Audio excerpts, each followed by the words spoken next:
Next topic that we wanted to interrogate you on, and at this particular point, we assume that now that you want to be the county top boss, you know what are the requirements under the Chapter 6 of the Constitution on Leadership and Integrity. Most of you, in your opening remarks, and even while responding to the questions we've asked you, have really talked very passionately about fighting corruption. I'd like to start with you, Esther. Just tell me a bit about the how you're going to approach the war against corruption in Nairobi County. Well, first of all, I'll look at distribution of resources. People have to give a budget on how they're going to spend the money. I'm also going to look at the tender awarding. It should be something that should be open and transparent, where you gazette every project that is going to be undertaken by the county government, and communicate even through the social media. Also give a feedback on who has been awarded, how much the project is going to be, and at what duration are they expected to finish the job. Because you find that most projects that are given out, we spend so much money and yet the projects are never finished. So that is a big loophole on curbing down the corruption. So that is what I would look at in terms of that. And your time is up. Thank you very much. Okay. Haman Singh Grewal, I come to you. As a FINA party member, the question of corruption has been a hallmark in this city. And when we look at the single, for example, business permits, the deficit is 912,362,049 shillings, nearly a billion Kenya shillings. What's your approach in terms of addressing this deficit, which is only 64% of the required 100%? Okay. So, in terms of corruption and also the business permits, I cannot stress the value of IT. Because IT allows us to track everything that we're required to.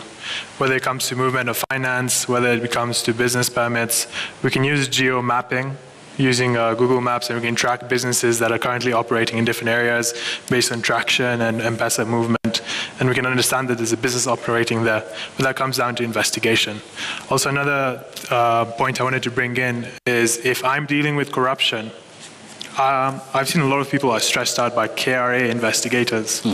Why are KRA investigators not also the investigators for corruption in Kenya? So I feel that as Nairobi governor, I will digitize a lot of operation in terms of tracking, investigation, and further I will bring in the investigative abilities of KRA into my office. Thank you. Okay. How do you coordinate then with the Kenya Revenue Authority, which is the mandated national body, the taxman, yet you have a financial autonomy as a devolved unit in the event the people of Nairobi give you that mandate? Where is the striking of the balance between the KRA, the Kenya Revenue Authority, as you have mentioned, and the county finances in terms of the collection of the revenue?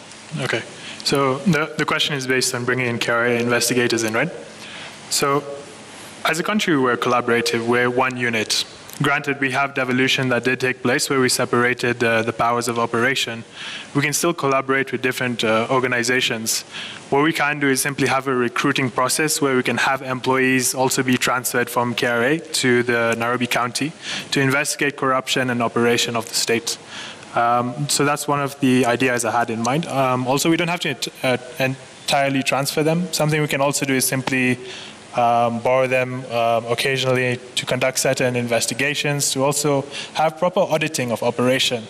So I feel like we have a very skilled workforce in Kenya, whether they're in KRA or they work as accountants in the private organizations. Through collaboration, we can bring together all these brilliant minds and solve the problems we're currently dealing with together as a nation. Thank you. Mr. Nyamwamu. Yes. Corruption has been something that has tainted the image of Nairobi County, which many see as something that should be the city under the sun. That is how, ideally, that is the space that Nairobi should be occupying. But that is not the case, partially because of issues such as corruption. As you seek this mandate, what loopholes have you identified, and how do you seek to seal them? First things first, I think we are not serious in our fight against corruption. That's how I feel. We have the EACC, we have the DCI, we have this body, that body, but still money gets lost. The solution is not to form another body. In fact, I agree. In fact, I would like for Wajakoya to be president so that we can hang every one of these people. Because we just dance around this issue. Nobody gets held accountable. We have a gubernatorial candidate that has been cleared with fake papers. And we just dance around this issue. So how do we expect to fight corruption where we don't do anything about it? For me, the solution is to go the Wajakoya way. If you are corrupt, we send you to the gallows.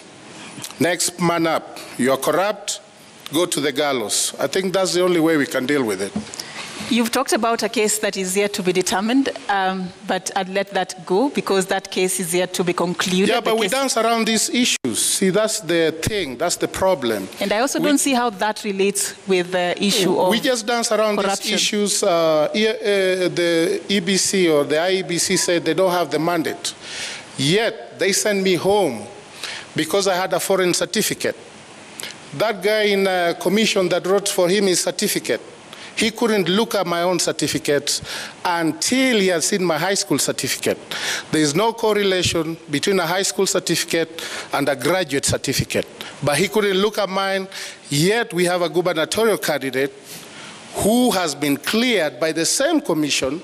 So anyway, the issue I'm saying is we dance around this issue of corruption, but nobody wants to take affirmative action. I just want to stay on that matter for a bit before we move. So you mean as governor you will be helpless just because institutions are not working? So you cannot do anything to fight corruption? That is what you're saying tonight? No, that's not what I'm saying. As governor, I'll do my part. What will you do? That was the question. I will not appoint anybody in my government who has been implicated or who has a case pending or who has been implicated in a corruption scandal. If you don't do that, people are just going to go to court because the mantra is you are innocent until proven guilty, and then they just dance around that issue, and that issue is not solved. So on my part, I will not appoint anybody who's tainted. I will only work with people with clean hands. Let the EACC dance until the day they decide to work. Okay. Thank you.